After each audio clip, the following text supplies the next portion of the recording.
औज़ुबिल्लाहि मिनश्शैतानिर्रजीम बिस्मिल्लाहिर्रहमानिर्रहीम अस्सलामु अलैकुम वरहमतुल्लाहि वबरकातुहू। सूरह शुरा मेरे सामने और सूरह शुरा की आयत नंबर 10 पारा नंबर 19 है और रुकू नंबर 6 शुरू हो रहा है। रुकू नंबर 5 के आखिर में अल्लाह तबारक व तआला ने अपनी दो सिफ़ात का ज़िक्र फरमाया और फरमाया कि अल्लाह अज़ीज़ गालिब है, हर चीज़ पर गालिब है और हर काम पर गालिब है, हर कुछ करने पर गालिब और कादिर है। और अल्लाह रहीम है, अपने बंदों के साथ रहम का सिगा क़यामत के लिए ख़ास कर दिया गया है। इसमें सिर्फ़ अल्लाह तबारक व तआला मोमिनों पर रहम करेगा। और रहमान को अगर बोला जाए तो उसमें ज़्यादा अल्फाज, उसका मतलब दुनिया में अल्लाह तबारक व तआला हर एक इंसान पर मेहरबान है। बहरहाल आगे ज़िक्र होता है, वाक़यात किस्से आ रहे हैं और पहले बार रहा गुज़र चुके हैं। हर आयत ऐसी होती है जिसमें पहले कुछ गुज़र चुका होता है और रिपीट करना होता है। तो सो रिपीटेड में प्रॉब्लम ये होती है कि कुछ लोग कहते हैं बार बार वही चीज़। मूसा अलैहिस्सलाम का ज़िक्र है। मूसा अलैहिस्सलाम बनी इसराइल के पैगम्बर हैं, बनी इसराइल में गुज़रे हैं और मूसा अलैहिस्सलाम वो पैगम्बर हैं। तफसीलन पीछे गुज़र चुका है किस्सा। मूसा अलैहिस्सलाम वो पैगम्बर हैं जिनकी दुआ पे अल्लाह तबारक व तआला ने उनके भाई हारून अलैहिस्सलाम को नबूवत अता की। मूसा अलैहिस्सलाम वो पैगम्बर हैं जो अपने ख़ानदान के लिए सबसे ज़्यादा सूदमंद साबित हुए अल्लाह के नज़दीक, क्योंकि उन्होंने उनकी दुआ से अल्लाह तबारक व तआला ने उनके भाई हारून अलैहिस्सलाम को नबूवत अता की। मूसा अलैहिस्सलाम वो पैगम्बर हैं जो बादशाह के घर में पले, फ़िरौन के घर में। मूसा अलैहिस्सलाम के दौर में फ़िरौन बादशाह था और मूसा अलैहिस्सलाम की जब बच्चे थे तो फ़िरौन को एक नजूमी ने पेशनगोई की थी कि इस दफ़ा जो ये बच्चे हैं इनमें से कोई बच्चा बड़ा होकर तेरा तख्त उलट देगा। तो फ़िरौन ने फ़ोर्स लगा दी और सारे बच्चों को, उतनी एज के बच्चों को कत्ल करना शुरू कर दिया। सो मूसा अलैहिस्सलाम की माँ बहुत परेशान हुई और अल्लाह तबारक व तआला ने मूसा अलैहिस्सलाम के दिल में लकार डाला, वही फरमाई और फरमाया कि इसको साथ रखो। और जब मूसा अलैहिस्सलाम के पता चला, फौज जो लोग थे कि उन्हें पता चला कि मूसा इस घर में छोटा बच्चा मौजूद है, तो वो दरवाज़े पे पहुंच गए। तो मूसा अलैहिस्सलाम की माँ ने मूसा अलैहिस्सलाम को एक संदूक में बंद किया और पिछले दरवाज़े से दरिया में डाल दिया। मूसा अलैहिस्सलाम चलते हुए बख्श चलता हुआ दरिया के किनारे किनारे मूसा अलैहिस्सलाम की बहन और दरिया के बीच बीच मूसा अलैहिस्सलाम बख्श में जाके फ़िरौन के दरवाज़े पे पहुँचे और फ़िरौन की नौकरों ने उसे उठा के खोला। तो खूबसूरत बच्चे को देख के फ़िरौन की बीवी ललचा गई, क्योंकि उसकी औलाद नहीं थी, और उसने ज़िद की और फ़िरौन को बेटा बना लिया और पाला। फ़िरौन से ज़िद करके मनवा लिया और पाला मूसा अलैहिस्सलाम को। और वही मूसा अलैहिस्सलाम बड़े होके फ़िरौन के तख्त को उलटने का या फ़िरौन की हुकूमत को ख़त्म करने का, फ़िरौन का के गर्क होने का सबब बने। अल्लाह तबारक व तआला की शान के जिस अल्लाह तबारक व तआला ने जिस बच्चे के डर से सब बच्चों को कत्ल किया गया, वो उसी बादशाह के दरवाज़े पे पला बड़ा। यहाँ फरमाया कि अल्लाह तबारक व तआला ने कि इज़नादा रब्बुक, जब आप सल्लल्लाहु अलैहि वसल्लम से ख़िताब है कि जब आपके रब ने मूसा अलैहिस्सलाम को आवाज़ दी। इज़नादा रब्बुक मूसा, मूसा अलैहिस्सलाम को आवाज़ दी, अन्नीति कौम ज़ालिमीन, के जाओ ज़ालिम कौम की तरफ।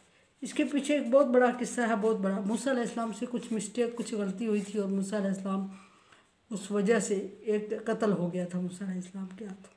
उस वजह से मूसा अलैहिस्सलाम एरिया छोड़ चुके थे और जाके दूर बस्ती में शुएब अलैहिस्सलाम के घर दामाद बन गए थे। और घर दामादी में जब 7-8 साल गुजर गए, जो उनका एग्रीमेंट था, तो मूसा अलैहिस्सलाम अपनी बीवी को लेके अपने ही मुल्क में, अपने ही इलाके में जाना चाह रहे थे कि दूर अल्लाह तबारक व तआला का हुक्म हुआ कि कौम की तरफ जा।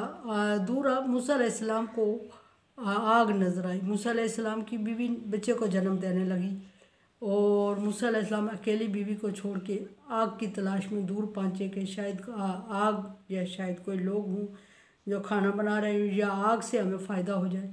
जब मूसा अलैहिस्सलाम वहाँ पहुँचे तो वो अल्लाह तबारक व तआला का नूर था। उधर पीछे मूसा अलैहिस्सलाम बीवी को अकेला छोड़ आए और वहाँ वो दर्द की तकलीफ़ से तड़प रही थी और पकार रही थी। और यहाँ मूसा अलैहिस्सलाम को अल्लाह तबारक व तआला ने रोक दिया और फरमाया कि मूसा, मैं तुम्हारा रब हूँ, जूते उतार, तुम इन कान तब वादी मुकद्दस तुवा, तो वादी मुकद्दस तुवा में है और अपने जूतों को उतार। और जूतों को उतार के मूसा अलैहिस्सलाम अल्लाह तबारक व तआला से हम कलाम हुए। मूसा अलैहिस्सलाम को मुअज्ज़ा मिला अजदहा का, जो मूसा अलैहिस्सलाम की लाठी अजदहा बन गई। और फिर मूसा अलैहिस्सलाम को हुक्म होता है कि ज़ालिम कौम की तरफ जा। ज़ालिम कौम से मुराद फ़िरौन की कौम थी, फ़िरौन और उसकी कौम। ज़ालिम कौम की तरफ जा, बेशक वो सरकशी कर रहे हैं। और तो उसको दावत दे कौम को, शायद कि वो मान जाएं। फिर मूसा अलैहिस्सलाम को ये भी हुक्म हुआ कि ज़रा नरमी से और आशिकी से बात करना और उसको अल्लाह तबारक व तआला की तरफ दावत देना। इसका मतलब ये कि बार बार किस्से तो बयान हो रहे हैं, मतलब ये है कि अल्लाह तबारक व तआला अपने बंदों पे कितना मेहरबान, कि फ़िरौन बार बार जुटला रहा है, फ़िरौन सरकशी कर रहा है, फ़िरौन खुदाई का दावा कर रहा है। फ़िरौन सबसे बड़ा बड़ा काफिर था और उसके बावजूद अल्लाह तबारक व तआला बार बार उसकी हिदायत का इंतज़ाम कर रहे हैं और उस मूसा अलैहिस्सलाम को तैयार करके ज़हनी तौर पे फ़िरौन की तरफ भेज रहे। फिर मूसा अलैहिस्सलाम ने लाख बहाने किए कि ना जाऊँ। मूसा अलैहिस्सलाम उसके घर, फ़िरौन के घर में पले बड़े थे और मूसा अलैहिस्सलाम को ये भी पता था कि फ़िरौन मुझे देखते ही पहचान लेगा। मूसा अलैहिस्सलाम को ये भी पता था कि मैं कत्ल कराया हूँ और फ़िरौन मुझे देखते ही कत्ल करवा देगा।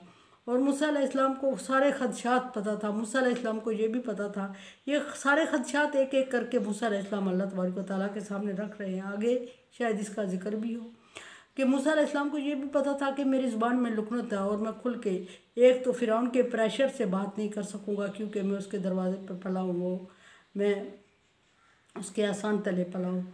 और दूसरा ये कि मैं मूसा अलैहिस्सलाम की ज़ुबान में लुकनत थी और सही बात कर भी नहीं सकते थे और इसकी वजह से एरिए के लोग मूसा अलैहिस्सलाम का मजाक भी उड़ाते थे। और मूसा अलैहिस्सलाम को अल्लाह तबारक व तआला ज़िम्मेदारी क्या दे रहा है कि पैगाम हक़ पहुँचा। पैगाम हक़ पहुँचाना ज़ालिम बादशाह के सामने सबसे बड़ा जहाद है। ये कोई इतनी मामूली बात नहीं थी, इतना मामूली काम नहीं था जो मूसा अलैहिस्सलाम के सुपुर्द किया जा रहा था। और फिर मूसा अलैहिस्सलाम थे भी कमज़ोर और फिर उस बंदे के एहसानमंद और वो बादशाह, और फिर मूसा अलैहिस्सलाम ज़ुबान के भी लुकनती और फिर बहुत सारी और भी चीज़ें ऐसी थी जिसकी वजह से और फिर मुजरम भी उनके, और जिसकी वजह से मूसा अलैहिस्सलाम घबरा रहे थे और फ़िरौन के पास नहीं जा रहे थे और लाख बहाने किए। अल्लाह तबारक व तआला ने हर एक बहाना, हर एक उज़र मानते हुए मूसा अलैहिस्सलाम को बिला आखिर फ़िरौन के दरबार में भेजा। मूसा अलैहिस्सलाम फ़िरौन के दरबार में हारून अलैहिस्सलाम के साथ पहुँचते हैं। बाकी इंशाअल्लाह कल वाक़यात पीछे सारे गुजर चुके हैं। कुरान समझे, देखे समझे और सब्सक्राइब करें और सदका जारिया में मेरा साथ दें। अल्लाह तबारक व तआला का हुक्म तावन वाला बिर व तक़वा, नेकी और भलाई के कामों में एक दूसरे से तावन करें। सो तावन करें, चैनल को सब्सक्राइब करें और शेयर करें और सदका जारिया में मेरा साथ दें। अल्लाह हाफ़िज़।